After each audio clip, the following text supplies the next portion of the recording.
ನಮಸ್ತೆ ಎಲ್ರಿಗೂ. ಎಲ್ಲರೂ ಹೇಗಿದ್ದೀರಾ? ನಾನು ಚಿಕನ್ ಮಾಡೋಣ ಅಂದ್ಬಿಟ್ಟು ಅಡುಗೆ ರೂಮಿಗೆ ಬಂದಿದ್ದೀನಿ. ಚಿಕನ್ ಮಾಡಿ ತುಂಬ ದಿನ ಆಗಿತ್ತು, ತರಿಸ್ಕೊಂಡೆ. ನನ್ನ ಮಗ ಹೋಗಿ ತಗೊಂಬಂದು ಅದೆಲ್ಲ ರೆಡಿ ಮಾಡ್ಕೊತಾ ಇದ್ದೀನಿ. ಖಾರಕ್ಕೆಲ್ಲ ಜೋಡಿಸ್ಕೋಬೇಕು. ಚಿಕನ್ನು ತೊಳೆದು ಬಿಟ್ಟು ಅದನ್ನೆಲ್ಲ ಅಂದರೆ ಒಂದೆರಡು ಸರಿ ತೊಳೆದ್ರೆ ಅದ್ರಾಗಿರೋ ಗಲೀಜು ನೀರೆಲ್ಲ ಹೋಗುತ್ತಲ್ಲ, ಚೆನ್ನಾಗಿರುತ್ತೆ. ಅದಕ್ಕೆಲ್ಲ ತೊಳೆದ್ಬಿಟ್ಟು ರೆಡಿ ಮಾಡ್ತಾಯಿದ್ದೀನಿ. ತುಂಬ ದಿನ ಆಗಿತ್ತು ನಮ್ಮ ಮನೆಯಲ್ಲಿ ಚಿಕನ್ ಮಾಡಿ, ಅಂದರೆ 2 ತಿಂಗಳಾಗಿತ್ತು. ಉಪ್ಪಿನ ದೀಪ ಹಚ್ಚುತ್ತಾ ಇದ್ದೆ ಅಲ್ವಾ, ಆಷಾಢ ತಿಂಗಳಲ್ಲಿ. ಹಂಗಾಗಿ ನಾನು ಮಾಡಿರಲಿಲ್ಲ, ಮಾಡೋಂಗಿಲ್ಲ ಆ ಟೈಮಲ್ಲಿ, ಅದಕ್ಕೋಸ್ಕರ. ಮತ್ತು ಅದಕ್ಕೆ ಮುಂದಾಗಿಂದಲೂ ನಾವು ಮಾಡಿರಲಿಲ್ಲ. ಹಂಗಾಗಿ 2 ತಿಂಗಳಾಗಿತ್ತು ಮಾಡಿ. ನನ್ನ ಮಗ ಏನಾದರೂ ತಿನ್ನಬೇಕು ಅಂದರೆ ಹೊರಗಡೆ, ಅಂದರೆ ಈಗ ಆರ್ಡ್ರ್ ಮಾಡಿ ತರಿಸ್ಕೊಂಡು ತಿನ್ನೋನು. ಅಷ್ಟು ಬಿಟ್ಟರೆ ನನಗೆ ಬೇಜಾರಾಗೋದು. ಅವನು ತಿನ್ನೋ ಮಗನ ಮನೆಗೆ ಇಟ್ಕೊಂಡು ನಾನು ಚಿಕನ್ ಮಾಡ್ಕೊಡ್ದಂಗೆ ಆಯ್ತಲ್ಲಪ್ಪ ಅಂತ ಒಂದೊಂದ್ಸಲಿ ಅನಿಸೋದು. ಆದ್ರೆ ಏನು ಮಾಡೋದು, ಪೂಜೆ ಮಾಡೋದ್ರಿಂದ ಮಾಡೋಕ್ಕಾಗಿರಲಿಲ್ಲ. ಅದಕ್ಕೆ ಇವತ್ತು ತರಿಸ್ದೆ. ಇವತ್ತು ಶ್ರಾವಣದ ಶನಿವಾರ, ಹಂಗಾಗಿ ಮಾಡೋಣ ಅಂದ್ಬಿಟ್ಟು, ನಾಳೆ ಭಾನುವಾರ ಬೇರೆ ಐತಲ್ವ, ಹಂಗೆ 2 ಟೈಮ್ ತಿಂತಾನೆ ಅಂದ್ಬಿಟ್ಟು ಮಾಡೋಣ ಅಂತ ಮಾಡ್ತಾಯಿದ್ದೀನಿ. ಕೆಲವೊಂದು ಜನ ಕೇಳ್ತಾರೆ ನಮಗೆ, ಶ್ರಾವಣದಲ್ಲೂ ತಿಂತೀರಾ ಅಂತ. ನಾವು ಶ್ರಾವಣ ಮಾಸದಲ್ಲೂ ತಿಂತೀವಿ. ಅಂದರೆ ನಮ್ಮ ಮನೆ ದೇವರು ಆಂಜನೇಯ. ನಾವು ಆಂಜನೇಯನಿಗೆ ಮರಿ ಕಡ್ದು ಎಲ್ಲ ದೇವ್ರು ಮಾಡೋ ಅಂಥವ್ರು ಮಾಡ್ತಾರೆ. ಹಂಗಾಗಿ ತಿಂತೀವಿ. ನಮಗೆ ಅದು ನಾವೇನು ನಡೆಸಿಲ್ಲ. ಕೆಲವು ಜನ ಶ್ರಾವಣ ಮಾಸದಲ್ಲಿ ಮತ್ತು ಕಾರ್ತಿಕದಲ್ಲಿ ತಿನ್ನಲ್ಲ ಅಂತ ಹೇಳ್ತಾರೆ. ಆದರೆ ನಾವೇನು ಆ ಥರ ಏನಿಲ್ಲ, ತಿಂತೀವಿ. ಶ್ರಾವಣ ಮಾಸದಲ್ಲೇ ನಮ್ಮ ಮನೆ ದೇವ್ರಿಗೆ ಎಲ್ಲ ದೇವ್ರುಗಳು ಮಾಡೋ ಅಂಥವ್ರು, ಅಕಸ್ಮಾತು ಇವಾಗ ಮಕ್ಕಳಿಗೆ ಕೂದಲು ಏನಾದ್ರು ತೆಗೆಸ್ತಾರಲ್ವ, ಆ ಟೈಮಲ್ಲೆಲ್ಲ ಮಾಡೋ ಅಂಥವರೆಲ್ಲ ಮಾಡ್ತಾರೆ. ಯಾರೂ ನೇಮ ಅಂದರೆ ನಾವೇನು ಅಷ್ಟೊಂದೇನು ಇದು ಮಾಡಿಲ್ಲ. ಶ್ರಾವಣ ಮಾಸದಲ್ಲಿ, ಕಾರ್ತಿಕ ಮಾಸದಲ್ಲೆಲ್ಲ ಏನು ಇದು ಮಾಡಿಲ್ಲ, ತಿಂತೀವಿ. ಹಂಗಾಗಿ ನಾನಿವತ್ತು ತರಿಸಿ ಎಲ್ಲ ಎಣ್ಣೆ ಹಾಕಿ ಸ್ವಲ್ಪ ಎಲ್ಲ ಹಂಗೆ ಹುರ್ಕೊತಾ ಇದ್ದೀನಿ. ಅಂದರೆ ಸ್ವಲ್ಪ ಫ್ರೈ ಆಗಬೇಕಲ್ವ, ಎಣ್ಣೆ ಈರುಳ್ಳಿ ಹಾಕಿದ್ದೀನಿ. ಚಿಕನ್ ಹಾಕಿದ್ದೀನಿ ಕುಕ್ಕರಲ್ಲೇ ಫ್ರೈ ಆಗಲಿ ಅಂತ. ಚಿಕನ್ ಹಾಕಿದ್ದೀನಿ. ಅದಕ್ಕೆ ನಾನು ಸ್ವಲ್ಪ ಉಪ್ಪು ಹಾಕ್ತೀನಿ, ಅರಿಶಿನ ಹಾಕಲ್ಲ ನಾನು. ಯಾಕಂದರೆ 1-2 ಸಲ ನಾನು ಅರಿಶಿನ ಹಾಕಿದ್ದೆ. ಅದ್ಯಾಕೋ ಚಿಕನ್ ಬೇಯಲ್ಲ, ಮತ್ತು ಒಂಥರ ಸೇದ್ಕೊಳ್ಳೋಂಗಾಗುತ್ತೆ, ಒಂಥರ ಹಂಗಂಗೆ ಇದಾಗಿರುತ್ತದು. ಅದಕ್ಕೆ ನಾನು ಅರಿಶಿನ ಹಾಕಲ್ಲ. ಮತ್ತು ಹಂಗೆ ನನ್ನ ಮಗ ಚಿಕನ್ ತಗೊಂಡು ಬರಬೇಕಾದ್ರೆ ನಿಂಬೆಹಣ್ಣು ಮತ್ತು ಬೆಟ್ಟದ ನೆಲ್ಲಿಕಾಯಿ ತಂದವನೇ. ಅದೇನಕ್ಕೆ ತಂದ ಅಂತ ನನಗೂ ಸರಿ ಗೊತ್ತಿಲ್ಲ. ಹಂಗಾಗಿ ಕೇಳಿದೆ. ಇದ್ವು ಕಣಮ್ಮ, ತಗೊಂಬಂದೆ ಅಂದ. ಅದು ಯಾರು ಹೇಳಿದ್ರು ಏನೋ ಗೊತ್ತಿಲ್ಲ, ತಂದೆ ಕಣಮ್ಮ ಅಂದ. ಸರಿ ಆಯಿತು ಅಂತ ಎತ್ತಿಟ್ಟಿದ್ದೀನಿ. ನೋಡಿ, ಇದು ಈರುಳ್ಳಿ, ಚಕ್ಕೆ, ಲವಂಗ, ಬೆಳ್ಳುಳ್ಳಿ ಮತ್ತು ಶುಂಠಿ ಇಷ್ಟು ನಾನು ರೆಡಿ ಮಾಡ್ಕೊಂಡಿದ್ದೀನಿ. ಮತ್ತು ನಮ್ಮ ಮನೆಯಲ್ಲಿ ನೋಡಿ, ಟಮಾಟೆ ಹಣ್ಣು ಸ್ವಲ್ಪ 2 ದಪ್ಪ ಟಮಾಟೆ ಹಣ್ಣು 2 ಹಚ್ಚಿರೋದ್ರಿಂದ ಈ ಥರ ಕಾಣಿಸ್ತೈತೆ. ಮತ್ತು ಒಂದು ಸ್ವಲ್ಪ ಕಾಯಿ ತುರಿ ಇಷ್ಟು. ಆಮೇಲೆ ನನಗಿನ್ನೂ ನಮ್ಮ ಮನೆಯಲ್ಲಿ ಮಸಾಲ ನಾನು ಹಾಕ್ಸಿಲ್ಲ ಇನ್ನೂ. ಹಾಕ್ಸೋಕ್ಕಿನ್ನೂ ನನಗೆ ಅದನ್ನು ಯಾಕೋ ಟೈಮ್ ಬಂದಿಲ್ಲ ಅನಿಸುತ್ತೆ, ಹಾಕ್ಸಿಲ್ಲ. ಹಂಗಾಗಿ ರೆಡಿ ಮಸಾಲನೇ ತರಿಸಿದ್ದೀನಿ. ಸ್ವಲ್ಪ ಬರೀ ಮಸಾಲ ಮತ್ತು ಚಿಕನ್ ಮಸಾಲ 2 ತರಿಸಿ ಅದನ್ನೇ ಇವಾಗ ನಾನು ಸಾಂಬಾರ್ಗೆ ಹಾಕ್ತೀನಿ. ಅದಕ್ಕೇ ನಾನು ಇವಾಗೇನು ತರಿಸಿದ್ದೀನಿ ಅದನ್ನು, ಅಂದರೆ ಅದು ಸ್ವಲ್ಪ ಚೆನ್ನಾಗಿರೋದಿಲ್ಲ, ಆದ್ರೂ ಇರಲಿ ಇವಾಗ ಅಂಥೇಳಿ ತಂದಿರೋದು. ಅದಕ್ಕೋಸ್ಕರನೇ ನಾನು ಚಿಕನ್ ಮಾಡ್ತಾಯಿಲ್ಲ ಮನೇಲಿ ಜಾಸ್ತಿ, ಚಿಕನ್ ಸಾಂಬಾರನ್ನ. ಯಾಕಂದರೆ ಮನೇಲಿ ಪುಡಿ ಹಾಕ್ಸಿಲ್ಲ, ಅದಕ್ಕೋಸ್ಕರ ನಾನು ಚಿಕನ್ ಸಾರು ಜಾಸ್ತಿ ಮಾಡ್ತಿಲ್ಲ. ವಾಯ್ಸಲ್ಲಿ ಸ್ವಲ್ಪ ವ್ಯತ್ಯಾಸ ಕಾಣ್ಬೋದು ನೀವು. ಏನಕ್ಕೆ ಅಂದರೆ ನಾನು ಸ್ವಲ್ಪ ಎಲೆ ಹಾಕ್ಕೊಂಡಿದ್ದೆ. ಅದಕ್ಕೋಸ್ಕರ ಸ್ವಲ್ಪ ಎಲೆ ಹಾಕ್ಕೊಂಡ್ರೆ ಸ್ವಲ್ಪ ನಾಲಿಗೆ ದಪ್ಪ ಆದಂಗೆ ಆಗುತ್ತೆ, ವಾಯ್ಸು ಕ್ಲಿಯರಾಗಿ ಬರಲ್ಲ. ಅದಕ್ಕೋಸ್ಕರ ನೋಡಿ, ಇದೆಲ್ಲ ರೆಡಿ ಮಾಡ್ಕೊತಾ ಇದ್ದೀನಿ ನಾನು. ಇದ್ರ ಜೊತೆಗೆ ಸ್ವಲ್ಪ ಉರಿಗಡಲೆ ಹಾಕಿದರೆ ಇನ್ನೂ ಚೆನ್ನಾಗಿರೋದು. ಉರಿಗಡಲೆ ಇಲ್ಲ ನೋಡಿ, ಸ್ವಲ್ಪ ಪುದೀನ, ಕೊತ್ತಂಬರಿ ಸೊಪ್ಪು ಎಲ್ಲ ಹಾಕ್ಕೊಂಡಿದ್ದೀನಿ. ನಾನು ಎಣ್ಣೆ ಇಟ್ಬಿಟ್ಟು ಒಂದು ಬಾಣಲಿ ಇಟ್ಬಿಟ್ಟು ಎಣ್ಣೆ ಹಾಕಿ ಇದೆಲ್ಲ ನಾನು ಈರುಳ್ಳಿ ಮತ್ತು ಬೆಳ್ಳುಳ್ಳಿ, ಸ್ವಲ್ಪ ಶುಂಠಿ, ಚಕ್ಕೆ, ಲವಂಗ ಹಾಕಿ ಹುರಿತಾ ಇದ್ದೀನಿ. ಏನಕ್ಕೆ ಅಂದರೆ ಸ್ವಲ್ಪ ಇವತ್ತು ಹುರ್ಕೊಂಡು ಸಾಂಬಾರ್ಗೆ ಹಾಕೋಣ ಅಂದ್ಬಿಟ್ಟು. ರೆಡಿ ಮಸಾಲ ಅಲ್ವಾ, ಹಸಿದು ಹಾಕ್ಬಿಟ್ರೆ ಇವೆಲ್ಲ ಒಂಥರ ಒಚ್ಚು ಥರ ಸಾಂಬಾರು ಚೆನ್ನಾಗಿರಲ್ಲ. ಅದಕ್ಕೋಸ್ಕರ ನಾನು ಅದ್ರ ಜೊತೆಗೆ ಸ್ವಲ್ಪ ಖಾರದ ಪುಡಿ ಹಾಕ್ಕೊಂಡಿದ್ದೀನಿ ಆ ಚಿಕನ್ ಮಸಾಲ ಜೊತೆಗೆ. ಅದು ಸ್ವಲ್ಪ ಖಾರದ ಪುಡಿ ಒಂದೂವರೆ ಸ್ಪೂನಷ್ಟು ಹಾಕ್ತೀನಿ. ಆಮೇಲೆ ಜೊತೆಗೆ ಸ್ವಲ್ಪ ಗಸಗಸೆ ಒಂದಿಷ್ಟೇ ಗಸಗಸೆ ಹಾಕ್ಕೊತೀನಿ. ಚೆನ್ನಾಗಿರುತ್ತೆ. ಅಂದರೆ ಇವಾಗ ನಾವು ಮನೇಲಿ ಮಾಡಿಸೋ ಪುಡಿಗೆಲ್ಲ ಹಾಕಿರ್ತೀವಲ್ವ, ಏನೂ ಹಾಕಂಗಿರಲ್ಲ, ಚಕ್ಕೆ ಲವಂಗ ಏನೂ ಹಾಕಂಗಿರಲ್ಲ. ರೆಡಿ ಮಸಾಲ ತರೋದ್ರಿಂದ ಇದೆಲ್ಲ ಹಾಕಿದ್ರೇ ಸಾಂಬಾರು ಚೆನ್ನಾಗಿರೋದು. ಮಾಡೋದು ಮಾಡ್ತೀವಿ, ಸ್ವಲ್ಪ ಚೆನ್ನಾಗಿ ಮಾಡಬೇಕಲ್ವ, ಹೆಂಗಂದ್ರೆ ಹಂಗೆ ಮಾಡಿದ್ರೆ ಅದು ತಿನ್ನೋಕ್ಕೂ ಆಗೋಲ್ಲ, ಯಾಕಂದರೆ ಚಿಕನ್ ಸಾರಲ್ವ. ಹಂಗಾಗಿ ಇದೆಲ್ಲ ಹುರ್ಕೊತಾ ಇದ್ದೀನಿ. ಈರುಳ್ಳಿ, ಬೆಳ್ಳುಳ್ಳಿ ಮತ್ತು ಶುಂಠಿ, ಚಕ್ಕೆ ಲವಂಗ ಮತ್ತು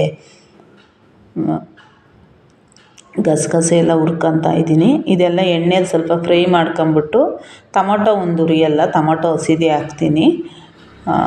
ಇನ್ನಿದ್ದಿದ್ದೆಲ್ಲ ಹಸಿದೇ ಹಾಕ್ತೀನಿ, ತೆಂಗಿನಕಾಯಿ ಎಲ್ಲ ಅದೆಲ್ಲ ಏನು ಎಣ್ಣೆಲಿ ಇದು ಮಾಡೋಕ್ಕೋಗಲ್ಲ. ಇಷ್ಟು ಮಾತ್ರ ನಾನು ಎಣ್ಣೆಯಲ್ಲಿ ಹುರ್ಕೊಂಡು ಮಾಡ್ತೀನಿ. ನೋಡೋಣ, ಫಸ್ಟ್ ಟೈಮ್ ಎಣ್ಣೆಲಿ ಹುರಿತಾ ಇದ್ದೀನಿ. ನಾನು ಯಾವತ್ತೂ ಚಿಕನ್ ಸಾರಿಗೆ ಎಣ್ಣೆಲಿ ಹುರಿದು ನಾನು ಮಾಡಿಲ್ಲ, ಹಂಗೆ ಹಾಕ್ತಾಯಿದ್ದೆ. ಇವತ್ತು ಮಾತ್ರ ಎಣ್ಣೆಲಿ ಹುರಿತಾ ಇರೋದು ಅಷ್ಟೇ. ಎಣ್ಣೆಲಿ ಹುರ್ಕೊಂಡು ಮಾಡ್ತಾಯಿದ್ದೀನಿ. ಈ ಥರ ಮಾಡಿದ್ರು ಚೆನ್ನಾಗಿರುತ್ತೆ ಅಂತ ತುಂಬ ಜನ ಹೇಳ್ತಾರೆ. ನಾನು ವಾಯ್ಸ್ ಕೊಡಬೇಕಾದ್ರೆ ನಮ್ಮ ಮನೆ ಹತ್ರ ಒಂದು ನಾಯಿ, ಅದು ಸ್ಲಿಪ್ಪರೇ ಬಿಡೋದಿಲ್ಲ. ನಿಜವಾಗ್ಲೂ ಮೇಲಕ್ಕೆ ಬರುತ್ತಾ, ಸ್ಲಿಪ್ಪರ್ ಬಿಡೋಲ್ಲ. ಆಮೇಲೆ ಕೆಳಗಡೆ ಏನೂ ಸರಿಗೆ ವ್ಯವಸ್ಥೆ ಇಲ್ಲ, ಮೇಲ್ಗಡೆ ಸೀದಾ ಬಂದುಬಿಡ್ತವೆ ನಾಯಿಗಳು.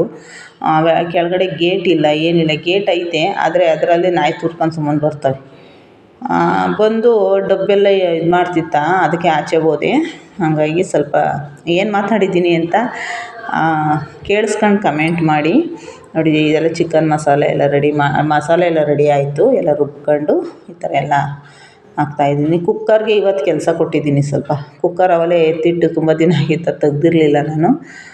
ಎಂದೋ ಒಂದು ದಿವಸ ತೆಗ್ದಿದ್ದೆ, ಹಂಗಾಗಿ ತೆಗ್ದಿರಲಿಲ್ಲ ಇತ್ತೀಚೆಗೆ. ಇವತ್ತು ಕುಕ್ಕರ್ಗೆ ಚಿಕನ್ ಹಾಕಿ ಮಾಡ್ತಾಯಿದ್ದೀನಿ.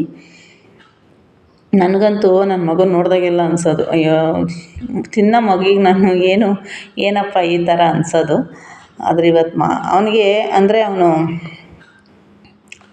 ಜಾಸ್ತಿ ಏನೂ ಕೇಳಲ್ಲ, ಪರಿಸ್ಥಿತಿನ ಅರ್ಥ ಮಾಡ್ಕೊತಾನೆ. ಅಮ್ಮನ ಪರಿಸ್ಥಿತಿನ ಅರ್ಥ ಮಾಡ್ಕೊತಾನೆ. ಇದೇ ಬೇಕು, ಅದೇ ಬೇಕು, ಅದನ್ನೇ ಮಾಡಮ್ಮ ಅಂತ ಏನು ಕೇಳಲ್ಲ. ನನ್ನ ಒಂದು ಇದಕ್ಕೆ ಅವನು ಏನು ಕೇಳೋದಿಲ್ಲ ಪಾಪ. ಹಂಗಾಗಿ ನಾನೇ ಅರ್ಥ ಮಾಡ್ಕೋಬೇಕಲ್ವ, ಅವನೇನು ಕೇಳಲ್ಲ ಅಂತ ಹೇಳಿ. ನಾನು ಊಟದ ವಿಷಯದಲ್ಲಿ ಮಾತ್ರ ಅವ್ನು ಯಾವತ್ತೂ ನಂಗೆ ಇದೇ ಮಾಡಿಕ್ಕು ಅಂತ ಹಠ ಮಾಡೋದಂಥ ಮಗನೇ ಅಲ್ಲ.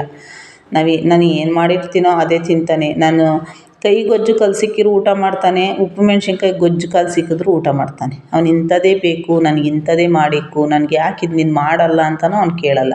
ಯಾಕಂದರೆ ಅವನವಲ್ಲ, ಇವಾಗ ಅವನಿಗೂ ಎಲ್ಲ ಕಷ್ಟ ಎಲ್ಲ ಸ್ವಲ್ಪ ಅರ್ಥ ಆಗೈತೆ. ಹಂಗಾಗಿ ಅವನೇನು ಕೇಳೋದಿಲ್ಲ. ನಾವು ಅವ್ನು ಕೇಳಲ್ಲ ಅಂತ ನಾವು ಆ ಥರ ಉದಾಸೀನವಾಗಿರಬಾರ್ದಲ್ವ. ಅದಕ್ಕೋಸ್ಕರ ಮಾಡಬೇಕಲ್ವ, ಮಕ್ಕಳಿಗೋಸ್ಕರನಾದರೂ ಮಾಡಬೇಕು. ಮಕ್ಕಳೇ ಊಟ ಮಾಡ್ತಾರೆ, ನಾವು ಊಟ ಮಾಡ್ತೀವಲ್ವ. ಹಂಗಾಗಿ ಎಲ್ಲ ರೆಡಿ ಆಯಿತು. ಸಾಂಬಾರೆಲ್ಲ ರೆಡಿ ಮಾಡ್ತಾಯಿದ್ದೀನಿ. ಯಾವ ಥರ ಬರುತ್ತೆ ಸಾಂಬಾರು ನೋಡಬೇಕು. ಇವತ್ತೆಲ್ಲ ಈ ಥರ ಎಲ್ಲ ಹೊಸ್ದಾಗಿ ಟ್ರೈ ಮಾಡಿದ್ದೀನಿ. ಎಣ್ಣೆಗೆಲ್ಲ ಹುರಿದ್ಬಿಟ್ಟು ಮಾಡಿದ್ದೀನಲ್ವ, ನೋಡೋಣ ಯಾವ ಥರ ಬರುತ್ತೆ ಅಂತ. ಈಗ ಸ್ವಲ್ಪ ಅನ್ನ ಎಲ್ಲ ಮಾಡ್ಕೋಬೇಕು. ಇನ್ನೇನು ಟೈಮ್ ಅವಲೇ 7 ಗಂಟೆ 7 ಕಾಲ ಅಂತ ಬಂತು. ಮಾಡ್ತಾಯಿರ್ತೀನಿ. ಇವಾಗ 7 ಗಂಟೆಗೆ ಹೊತ್ತು ಮುಳುಗೋದ್ರಿಂದ 7 ಗಂಟೆಗೆ ಹೊತ್ತು ಮುಳುಗೋದ್ರಿಂದ ನಿಜವಾಗ್ಲೂ 6 ಗಂಟೆ ಅಂತಲೂ ಗೊತ್ತಾಗಲ್ಲ, 6:30 ಅಂತಲೂ ಗೊತ್ತಾಗೋದಿಲ್ಲ. ಅಷ್ಟು ಒಂದು ಟೈಮ್ ಬೇಗ ಹೋಗುತ್ತೆ ಇವಾಗ. ಹಂಗೆ ಪಾತ್ರೆ ಎಲ್ಲ ಸ್ವಲ್ಪ ಹಂಗೆ ತೊಳ್ಕೊಬೇಕು. ಆ ಕುಕ್ಕರು ಅದು ಬೆಲ್ಟು ಎಲ್ಲ ಸ್ವಲ್ಪ ನೆನೆಸೋಣ ಅಂತ ಅದನ್ನು ಹಂಗೆ ತೊಳ್ಕೊತಾ ಇದ್ದೀನಿ. ಯಾಕಂದರೆ ತುಂಬ ದಿನ ಆಗುತ್ತಲ್ವ, ಯಾವಾಗಲೂ ಮಾಡೋಂಗಿದ್ರೆ ಅವು ಸರಿ. ಯಾವಾಗಲೂ ಸಾಂಬಾರು ಜಾಸ್ತಿ ಅಡುಗೆ ಕುಕ್ಕರಲ್ಲಿ ಜಾಸ್ತಿ ಮಾಡಲ್ವಲ್ಲ. ಹಂಗಾಗಿ ಕುಕ್ಕರ್ ಬಾಯಿ ಮತ್ತು ಬೆಲ್ಟು ಎಲ್ಲ ನೀಟಾಗಿ ತೊಳೆದು ಅದನ್ನು ಹಾಕಿಟ್ಟಿದ್ದೀನಿ. ನೋಡಿ, ಆ ಕಡೆ ಕುಕ್ಕರು ಸಾಂಬಾರು ಈ ಕಡೆ ಅನ್ನಕ್ಕೆ ಇಟ್ಟಿದ್ದೀನಿ, ಆ ಕಡೆ ಮುದ್ದೆಗೆ ಇಟ್ಟಿದ್ದೀನಿ ದಬ್ರಿಗೆಲ್ಲಿ. ಟೈಮ್ ಆಗ್ತೈತೆ, 7:30 ಆಯ್ತಾ ಬಂತು. ಈ ಕಡೆ ನೋಡಿ ಸಾಂಬಾರು ಆಗಿತ್ತು, ಅನ್ನ ಗಂಜಿ ಬಸಿತಾ ಇದ್ದೀನಿ. ಅನ್ನ ಮಾಡ್ಕೊಳ್ಳೋಣ, ಸ್ವಲ್ಪನೇ ಅಕ್ಕಿ ಇಟ್ಟಿರೋದು, ಜಾಸ್ತಿ ಇಟ್ಟಿಲ್ಲ. ಈ ಕಡೆ ಮುದ್ದೆಗೆ ಇಟ್ಟಿದ್ದೀನಿ ಬಾಣಲಿಲಿ. ನನ್ನ ಮಗ ಒಂದು ಅರ್ಧ kg ಹಸಿಟ್ಟು ತಗೊಂಬಂದ ಇವತ್ತು, ರಾಗಿ ಹಿಟ್ಟು. ನಮ್ಮ ಮನೇಲಿ ರಾಗಿ ಇರೋದ್ರಿಂದ ಅಂಗಡಿಲೇ ತರಿಸ್ತೀನಿ. ಹಂಗಾಗಿ ನಾನು ಇವಾಗ ಕೆಲ್ಸಕ್ಕೆ ಹೋಗ್ತೀನಲ್ವ, ಹೋಟ್ಲಲ್ಲೇ ತಂದುಬಿಟ್ಟಿದ್ದೆ. ಹೋದ ಸತಿ ನಾನು ಅಲ್ಲೇ ಒಂದು ಸ್ವಲ್ಪ ತಂದಿದ್ದೆ ಹಸಿಟ್ಟು. ಅಂದರೆ ಆ ದುಡ್ಡಿಗೆ, ನಾನೇನು ಫ್ರೀ ಅಲ್ಲ, ದುಡ್ಡಿಗೆ ನಾನೇ ತಂದಿದ್ದೆ. ಅವರು ಹಸಿಟ್ಟು ಬೇಕು ಅಂದರೆ ಕೊಡ್ತಾರೆ. ನಾನು ಅಲ್ಲೇ ತರ್ತೀನಿ, ತುಂಬ ಚೆನ್ನಾಗಿರುತ್ತಲ್ವ, ಹಸಿಟ್ಟು ಹಾಕಿಸ್ತಾರಲ್ವ. ಹಂಗಾಗಿ ಅಲ್ಲೇ ತಗೊಂಬಂದ್ಬಿಡ್ತೀನಿ. ಈ ಖಾಲಿ ಆಗಿತ್ತು, ತಂದಿರಲಿಲ್ಲ. 3 ದಿನದ ಈ ರಜೆ ಬೇರೆ ಐತಲ್ವ, ಹಂಗಾಗಿ ರಜೆ ಎಲ್ಲ ಮುಗಿದು ಮತ್ತೆ ಕೆಲ್ಸಕ್ಕೆ ಹೋದಾಗ ತಗೊಂಬರ್ಬೇಕು. ಅದಕ್ಕೆ ಇವಾಗ ಸದ್ಯಕ್ಕೆ ಚಿಕನ್ ಸಾರು ಮಾಡಿದ್ರೆ ಮುದ್ದೆ ಮಾಡಲೇಬೇಕಲ್ವ, ಇಲ್ಲಾಂದರೆ ಅದು ಊಟ ಮಾಡ್ದಂಗೆ ಅನ್ಸಲ್ಲ. ಬರೀ ಅನ್ನ ಅಂದರೆ ಮುದ್ದೆಗೆ ಸರೋಗಲ್ಲ, ಸಾಂಬಾರಿಗೆ ಸರೋಗಲ್ಲ. ಮುದ್ದೆ ಮಾಡಿದ್ರೇ ಚಿಕನ್ ಸಾಂಬಾರಿಗೆ. ಹಾಗಾಗಿ ಮುದ್ದೆಗೆ ಇಟ್ಟಿದ್ದೀನಿ. ಸ್ವಲ್ಪ ಎಲ್ಲ ಮುಸ್ರೆ ಕಸ ಎಲ್ಲ ಕೆಳಗಡೆ ಇಟ್ಟಿದ್ದೀನಿ. ನೈಟು ಮುಸ್ರೆ ಹಾಕ್ಬಾರ್ದು ಅಂತ ಯಾರೋ ಹೇಳಿದ್ರಂತೆ ನನ್ನ ಮಗನಿಗೆ. ನನಗೆ ಫಸ್ಟು ಗೊತ್ತಿರಲಿಲ್ಲ. ನಾನು ಸ್ಟಾರ್ಟಿಂಗಲ್ಲಿ ಮುಸ್ರೆ ತಗೊಂಡಾಗ ನೈಟೇ ಆಚೆ ಹಾಕ್ಬಿಡ್ತಿದ್ದೆ. ಈಗಲೂ ಒಂದೊಂದು ಸಲ ಹಾಕ್ಬಿಡ್ತೀನಿ ನಾನು. ಅವ್ನು ನೋಡಿದರೆ ಹೇಳ್ತಾನೆ, ಅಮ್ಮ ನೈಟ್ ಮುಸ್ರೆ ಆಚೆಗೆ ಹಾಕ್ಬಾರ್ದಂತೆ ಕಣಮ್ಮ ಅಂತ ಹೇಳ್ತಿರ್ತಾನೆ ನನ್ನ ಮಗ. ನೋಡ್ರಿ, ಅದು ಚೆನ್ನಾಗಿ ನೆನ್ಪಿಟ್ಕೊಂಡವನು. ಯಾರೋ ಹೇಳಿದ್ದು, ಯಾವುದೋ ಇದರಲ್ಲಿ ಹೇಳಿರೋದು ಅವನಿಗೆ. ಅವನು ಅದನ್ನ ಹೇಳ್ತಿರ್ತಾನೆ ಅವಾಗವಾಗ. ನಾನು ನೈಟು ಜಾಸ್ತಿ ಮುಸ್ರೆ ಆಚೆ ಹಾಕಲ್ಲ, ಇರುತ್ತೆ. ಬೆಳಗ್ಗೆ ಟೈಮ್ ಹಾಕ್ಬರ್ತೀನಿ. ಮುದ್ದೆ ಎಲ್ಲ ಮುದ್ದೆಗೆ ಹಸಿಟ್ಟು ಹಾಕೆಲ್ಲ ತಿರುತ್ತಾ ಇದ್ದೀನಿ. ಬೇಗ ಆಗೋಗ್ಬಿಡ್ಬೇಕು ಕೆಲಸ ನನಗೆ. ಅಂದರೆ ಇನ್ನು ಪಾತ್ರೆನೂ ಹಂಗೆ ತೊಳ್ಕೊಂಡು ಮಾಡ್ತಾಯಿರ್ತೀನಿ ಕೆಲಸನ. ಇನ್ನು ನೋಡಿ, ಪಾತ್ರೆ ತೊಳೆದ್ಬಿಟ್ಟು ಮಾಡ್ತಾಯಿದ್ದೀನಿ. ಯಾಕಂದರೆ ನಾನು ಸಿಂಕಲ್ಲಿ ಪಾತ್ರೆ ನೋಡಿಬಿಟ್ರೆ ನನಗೊಂಥರ ಅಡುಗೆ ಮಾಡೋಕ್ಕಾಗೋದಿಲ್ಲ. ಯಾಕಂದರೆ ಸಿಂಕು ಮತ್ತು ಒಲೆ ಎರಡೂ ಒಂದೇ, ಒಂದು ಸ್ವಲ್ಪ ದೂರ ಇರೋದ್ರಿಂದ ಅಲ್ಲಿ ನೀರು ಅಲ್ಲಿ ಸಿಡಿಯುತ್ತಲ್ವ ಪಾತ್ರೆ ತೊಳಿಬೇಕಾದ್ರೆ, ಅಡುಗೆ ಮಾಡಬೇಕಾದ್ರೆ. ಅದಕ್ಕೆ ನನಗೆ ಪಾತ್ರೆ ಎಲ್ಲ ತೊಳ್ಕೊಂಡು ಮುದ್ದೆ ಮಾಡ್ತಾಯಿದ್ದೀನಿ. ಈಗ ಟೈಮ್ ಬಂದು 7:40. ಇನ್ನೇನು ನನ್ನ ಮಗುನ ಎಬ್ಬರಿಸಿ ಅಡುಗೆ ಊಟ ಮಾಡೋದಷ್ಟೇ. ಅವನು ಮಲಗವನೆ. ಇವತ್ತು ಅವನಿಗೆ ನೈಟ್ 10 ಗಂಟೆಗಂತೆ ಏನು ಡ್ಯೂಟಿ ಇರೋದು. ಇವತ್ತೇನೋ ಶಿಫ್ಟು ಚೇಂಜ್ ಮಾಡವ್ರಂತೆ, ಒಂದು ದಿವಸ ಯಾರೋ ರಜೆ ಹಾಕವ್ರೆ ಅಂತ. ಅದಕ್ಕೇ ನಾನು ನೈಟು 10 ಗಂಟೆಗೆ ಅನ್ನಲ್ಲ, ಅದಕ್ಕೆ ಮುದ್ದೆ ಮಾಡ್ತಾಯಿದ್ದೀನಿ ಊಟ ಮಾಡ್ಕೊಳ್ಳಿ ಅಂತ. ಮುದ್ದೆ ಎಲ್ಲ ಆಯಿತು.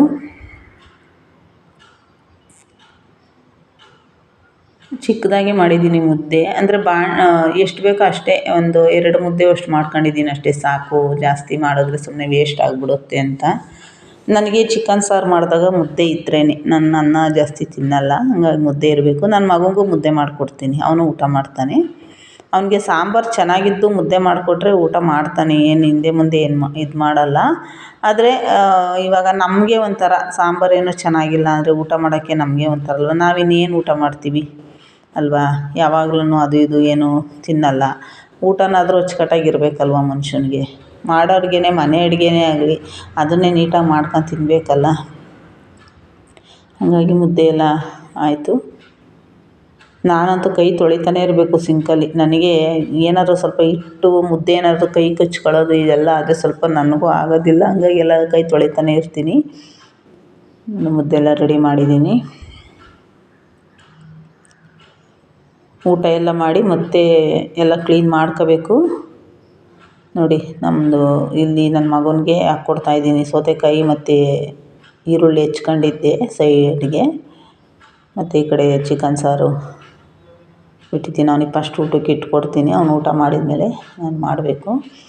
ಇನ್ನೂ ಒಂದು, ಫಸ್ಟು ನಾವು ತಟ್ಟೆಗೆ ಮುದ್ದೆ ಇಡಬಾರ್ದಂತೆ. ಮುದ್ದೆ ಆಗಲಿ ಅನ್ನ ಆಗಲಿ ಇಡಬಾರ್ದಂತೆ. ಸಾಂಬಾರು ಬಿಟ್ಬಿಟ್ಟು ಮುದ್ದೆ ಅನ್ನ ಇಡಬೇಕಂತೆ. ಇದು ನನಗೆ ನಮ್ಮ ಅಕ್ಕ ಹೇಳ್ಕೊಟ್ರು. ನಾವು ತಟ್ಟೆಗೆ ಊಟ ಇಡಬೇಕಾದ್ರೆ ಮುದ್ದೆ ಇಡಬಾರ್ದಂತೆ. ಫಸ್ಟು ತಟ್ಟೆಗೆ ಸಾಂಬಾರು ಬಿಟ್ಬಿಟ್ಟು ಮುದ್ದೆ ಅನ್ನ ಇಡಬೇಕಂತೆ. ಫಸ್ಟೇ ಮುದ್ದೆ ಇಟ್ಬಿಟ್ಟು ಸಾರು ಬಿಡಬಾರ್ದಂತೆ. ನಾನು ತುಂಬ ದಿನ ಹಂಗೆ ಮಾಡಿದ್ದೀನಿ. ಒಂದೊಂದು ಸಲ ನಾನು ಹಂಗೆ ಮಾಡ್ತೀನಿ, ನೆನಪಿರಲ್ಲ, ಹಂಗೆ ಅರ್ಜೆಂಟ್ಗೆ ಹಂಗೆ ಮಾಡ್ತೀನಿ. ಊಟ ಎಲ್ಲ ಆಯಿತು. ಊಟ ಎಲ್ಲ ಆದಮೇಲೆ ನೋಡಿ, ಇದು ಅಡುಗೆ ರೂಮೆಲ್ಲ ಯಾವ ಥರ ಕ್ಲೀನ್ ಮಾಡಿದ್ದೀನಿ. ಸಾಂಬಾರೆಲ್ಲ ಚೇಂಜ್ ಮಾಡಿ ತಪ್ಪಲೆಗೆ ಕುಕ್ಕರೆಲ್ಲ ತೊಳೆದಿಟ್ಬಿಟ್ಟೆ. ಯಾಕಂದರೆ ತಿರುಗಿ ಬೆಳಗ್ಗೆ ನಾನೇ ಮಾಡಬೇಕಲ್ವ, ಅದಕ್ಕೋಸ್ಕರ ಎಲ್ಲ ಈಗಲೇ ಕ್ಲೀನ್ ಮಾಡಿಬಿಟ್ಟಿದ್ದೀನಿ ಅಡುಗೆ ರೂಮೆಲ್ಲ. ನಿಜವಾಗ್ಲೂ ಚಿಕನ್ ಸಾಂಬಾರು ಮಾಡಿದ್ದೀನಿ ಅಂತ ಅನ್ಸೋದೇ ಇಲ್ಲ ನಮ್ಮ ಮನೆಯಲ್ಲಿ ನನಗೆ. ಅಷ್ಟು ನೀಟಾಗಿ ಎಲ್ಲ ರೆಡಿ ಮಾಡ್ಕೊಂಡಿದ್ದೀನಿ ಅಡುಗೆ ರೂಮನ್ನ. ಬೆಳಗ್ಗೆ ತಿರ್ಗಿ ಬಟ್ಟೆ ಬೇರೆ ತೊಳಿಬೇಕು, ಎಲ್ಲ ಕೆಲಸ ಇರುತ್ತಲ್ವ. ಹಂಗಾಗಿ ಅದು ಇದು ಕೆಲಸ ಇರುತ್ತೆ. ಅದಕ್ಕೋಸ್ಕರ ಎಲ್ಲ ನೋಡಿ ಇಷ್ಟು ನೀಟಾಗಿ ಎಲ್ಲ ಮಾಡಿದ್ದೀನಿ. ಕೆಳಗಡೆ ಮುಸ್ರೆ ಇಟ್ಟಿದ್ದೀನಿ. ಅದೇ ನೈಟು ಆಚೆ ಹಾಕೋಂಗಿಲ್ವಲ್ಲ, ಅದಕ್ಕೋಸ್ಕರ ನೋಡಿ ಮುದ್ದೆ.